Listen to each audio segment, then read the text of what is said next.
अजित पवारांच्या राष्ट्रवादीचे नेते प्रफुल्ल पटेल यांच्या वक्तव्याने नव्या वादाला तोंड फुटण्याची शक्यता आहे।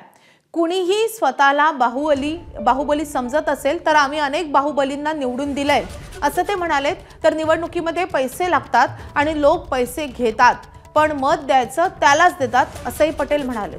त्यामुळे पटेलांचा रोख नेमका कुणाकडे आहे असा सवाल या निमित्तानं उपस्थित होतोय।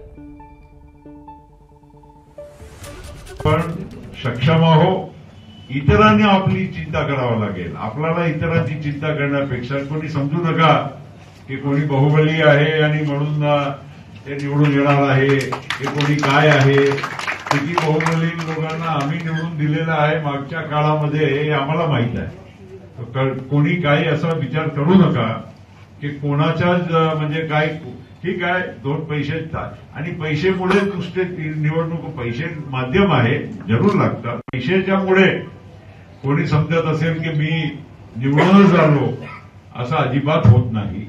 जितके लागतात तेवढे खर्च करावंच लागते आणि ते होणार, पण फक्त पैशाच्या आधारावर कोणी जिंकून येत नाही।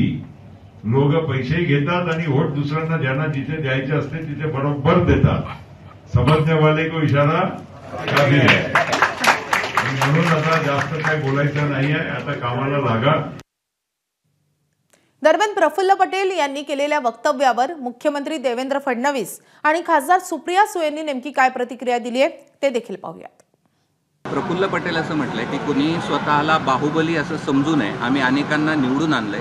राष्ट्रवादी काँग्रेस हा स्वतंत्र पक्ष आहे, त्यांचा रोख कुणाकडे हे काय कळत नाही। तुम्ही शोधून काढा कोणाकडे रोख आहे, आमच्याकडे तर नाही आहे एवढं नक्की सांग। त्यांचं राजकारण काय मला माहिती नाही। मी एक नाही 4 वेळा निवडून आली आहे। मी इलेक्शन व्यवहार समजत नाही, मी ती सेवा करण्यासाठी आले आणि मी पूर्णपणे ह्या सगळ्या प्रक्रियेच्या विरोधात आहे आणि हे तुम्हाला माहिती आहे। त्याच्यामुळे दुर्दैव आहे की ज्या भारतरत्न डॉक्टर बाबासाहेब आंबेडकरांनी संविधान केलं आणि पारदर्शक इलेक्शनच्यासाठी आपल्या कितीतरी लोकांनी एवढं मोठं योगदान आणि स्वातंत्र्य मिळवलं, त्याची खिल्ली उडवण्यासाठी ही जे विचारधारा आहे ही अतिशय दुर्दैवी आणि एका सशक्त लोकशाहीसाठी हानिकारक आहे आणि मला आश्चर्य वाटतंय की असं स्टेटमेंट आलं। एबीपी माझा, उघडा डोळे बघा नीट।